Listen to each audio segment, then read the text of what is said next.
నమస్తే అండి. నా పేరు డాక్టర్ డిఆర్ రెడ్డి. నేను సీనియర్ కన్సల్టెంట్గా హోమియోపతి డాక్టర్గా మెడినైన్ హాస్పిటల్లో పనిచేస్తున్నాను.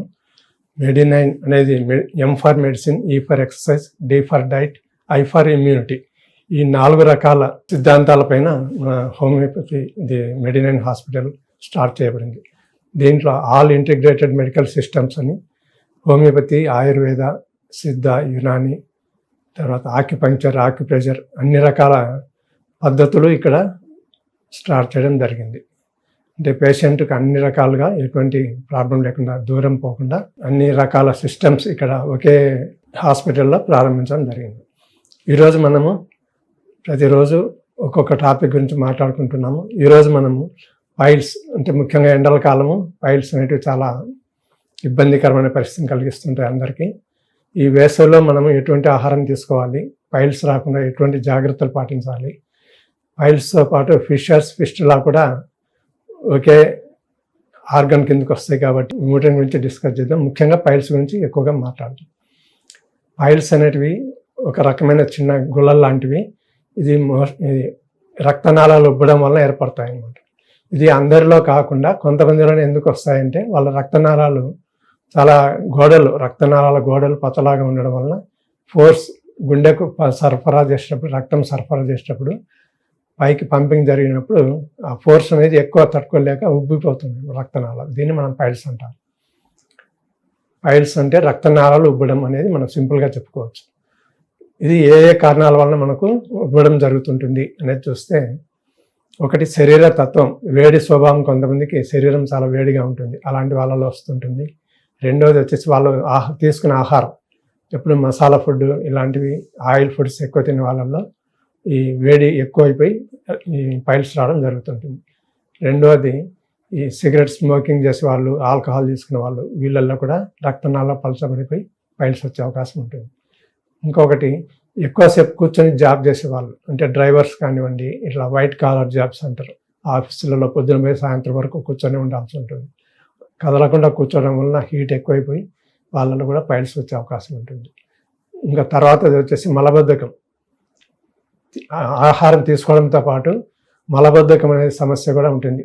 1-2 రోజులు మోషన్ ఫ్రీగా కాకపోతే శరీరంలో వేడి ఎక్కువైపోయి కూడా ఈ పైల్స్ వచ్చే అవకాశం ఉంటుంది. ఒకటి, పైల్స్ వలన మోషన్ రావట్లేదా, లేక మోషన్ వలన పైల్స్ వస్తున్నాయా అనేది మనం గమనించుకోవాలి ఇక్కడ. ఎందుకంటే మోషన్ రానప్పుడు పైల్స్ డెవలప్ అవుతాయి, పైల్స్ వచ్చినప్పుడు మోషన్ ఫ్రీ కాదు. ఈ రెండింటిలో ఏది ముందనేది కూడా తెలుసుకోవాల్సి ఉంటుంది. సో వీటన్నిటిని దృష్టిలో పెట్టుకుని మనం తీసుకునే ఆహారం, అలవాట్లు, మన లైఫ్ స్టైల్ ఇవన్నీ మార్చుకుంటే ఈ పైల్స్ అనేటివి డెవలప్ కావు. ఇంకొకటి, మనము ఊబకాయం అని చెప్పుకున్నాం. ఊబకాయంలో కూడా వేడి ఎక్కువైపోయి శరీరంలో పైల్స్ బరువు ఎక్కువైపోవడం వల్ల కూర్చొని ఒక అర్ధగంట సేపు కూర్చున్నా కూడా మిగతా వాళ్ళు 5-6 గంటలు కూర్చున్నదంతా సమానం. సో ఇక్కడ ఊబకాయం అనేది కూడా మేజర్ రోల్ ప్లే చేస్తుంది. ఊబకాయం అనేది కూడా అన్ని రకాలుగా చాలా వ్యాధులకు అది మూలమవుతుంది. అందరూ వీలైనంత వరకు ఊబకాయాన్ని తగ్గించుకొని ఆహారపు అలవాట్లు మార్చుకోవాల్సి ఉంటుంది. ఈ విధంగా మనం పైల్స్ అనేటివి కంట్రోల్ చేసుకోవడానికి అవకాశం ఉంటుంది. ఇంకా మందులు చూసుకుంటే హోమియోపతిలో చాలా మంచి మందులు ఉన్నాయి. సపోజ్ దురద పెట్టి మోషన్ ఫ్రీ కావట్లేదు అని అంటే దానికి ఎస్కులెస్ బాగా పనిచేస్తుంది. ఇంకొకటి, అలవాట్లు, స్మోకింగ్, ఆల్కహాల్ అలవాటు ఉండి 24 hours బిజినెస్ ఎక్కువ మార్కెటింగ్ చేసే వాళ్ళల్లో తిరగడం వలన, ఇలాంటి వాళ్ళల్లో నక్స్వామిక బాగా హెల్ప్ అవుతుంది. ఎందుకంటే వాళ్ళకు ఈ అలవాట్ల వలన పైల్స్ వస్తే నక్స్వామిక చాలా హెల్ప్ఫుల్ అవుతుంది.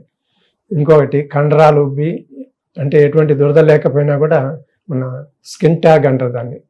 జస్ట్ లైక్ పైల్ మాదిరి ఉంటుంది, కానీ దురద ఉండదు, బ్లడ్ రాదు, ఏం రాదు, మోషన్ ఫ్రీ కాదు. తగిలినప్పుడు మోషన్ కడిగేటప్పుడు చేతికి తగులుతుంటుంది, దాన్ని స్కిన్ ట్యాగ్ అని అంటారు. మరి దానివల్ల పెద్ద ప్రాబ్లం ఉండదు. ఒకటి, పెయిన్ ఎప్పుడు వస్తుందంటే రక్త సరఫరా తగ్గినప్పుడు, రక్త సరఫరా కణతకి లేదా గడ్డ మాదిరి ఉండేదానికి పైల్కు రక్త సరఫరా లేనప్పుడు పెయిన్ అనేది విపరీతంగా వస్తుంటుంది.